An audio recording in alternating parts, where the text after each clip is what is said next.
Do you have the courage to act outwardly on what you say inwardly? Have you have the guts? It takes courage to be successful. It is far easier not to be successful. Misery will always have company. Success breeds contempt. If you don't want to make waves, be mediocre, be normal and fit in, and if you're more concerned about people than your God, then neutralize everything He puts in you. Just fit in with everybody else. Dress like them, walk like them, act like them, eat like them.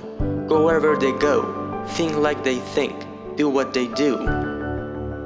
It takes bravery to think outside the box. Success requires courage. It takes courage to win. People don't talk about people that don't win. If you win, they are going to talk about you. Do you have the courage to stand there, though the storms keep rising and the people get to talking and you stand there and say, I've come too far to turn around? It takes bravery to be unique.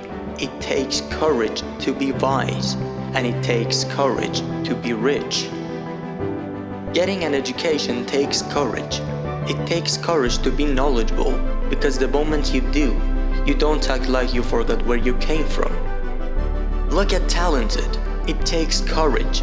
I'm just wondering, in this weak, watered down, mediocre society that we live in today, and this reality TV world we live in today, I'm wondering if there is anybody left that's got the courage to say, after all I have been through, and all my ancestors have been through, and all my parents have been through, I didn't come through all of it, that just to fit in with normalcy.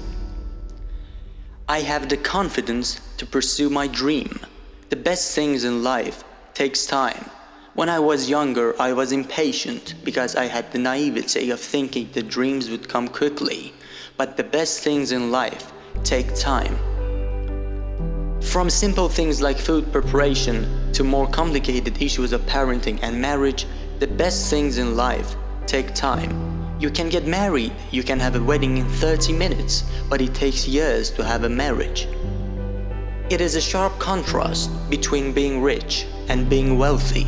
You can hit the lottery, receive an inheritance. You can be catapulted from rags to riches, and you can be rich quick. Though many define wealth differently than how I will today, true wealth isn't just about money, but it is about the lessons you learn while struggling upward. If you have money without wisdom, you will soon be parted from your money. The best things in life take time, takes relationships. You got the money, but because it was given to you quickly, you didn't build the infrastructure to sustain it. You don't have the relationships to sustain it. You don't have the information to sustain it. And most people who hit the lottery, 70 to 80% of them go broke within 5 years. You can't imagine that you could hit that much money and lose it. But the truth of the matter is, God is teaching. I said, the best things in life take time. There are things that you learn from struggling. There are things that you learn from tests and trial and error. Some of my best teachers were failure. It takes time to achieve success. It takes even longer to be well. Some people are seasonal. Some relationships are seasonal. Some opportunities are seasonal.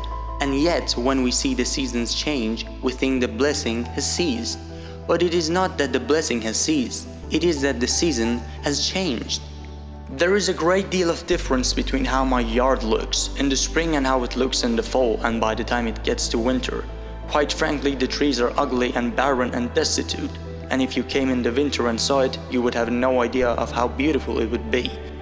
There is a time to be born, and there is a time to die. They are very similar, birth and death, a time to plant and a time to pluck up that which is planted. Now listen to what God says. There is a time to plant, and there is a time to pluck up that which is planted. Do you know the difference in your life? The difference between knowing when to plant and when to pluck? Have you ever asked God? Maybe you have asked Him when to plant, but have you ever asked Him when to pluck up? You can't have a new season until you're willing to say goodbye to the season you had. I call it the art of letting go. the spirit of release, not wrestling, releasing. Some of you are wrestling to hold on to something that God is trying to take away from you, and you need to release it and simply let it go. That was that season. If you're still talking the way you were talking 10 years ago, I've got bad news for you. You have a deformity, a spiritual dysfunction that keeps your thoughts in one dimension. That means you can fall in love with your thoughts, because if you're stubborn with your thoughts, you delay your next season. Those that lead the greatest impact understand timing. Timing is everything we've got to understand. It is timing in baseball. It's not the skill. It is the timing that causes the batter to be effective at swinging the bat. You can have the right swing, but if you swing at the wrong time, you won't have the impact that you should have had. Some of you are trying to do the right swing, but you're swinging at the wrong time. You're in such a hurry that you're swinging before the ball can strike the target, because you're more moved by the crowd than you are by the ball. Timing is everything. Many people don't realize that not only is timing everything in baseball and baking, it is also everything. When it comes to comedy or speaking or music, it's about timing. It's not just can you read music, can you keep time? It's not can you tell a joke, but can you time the joke?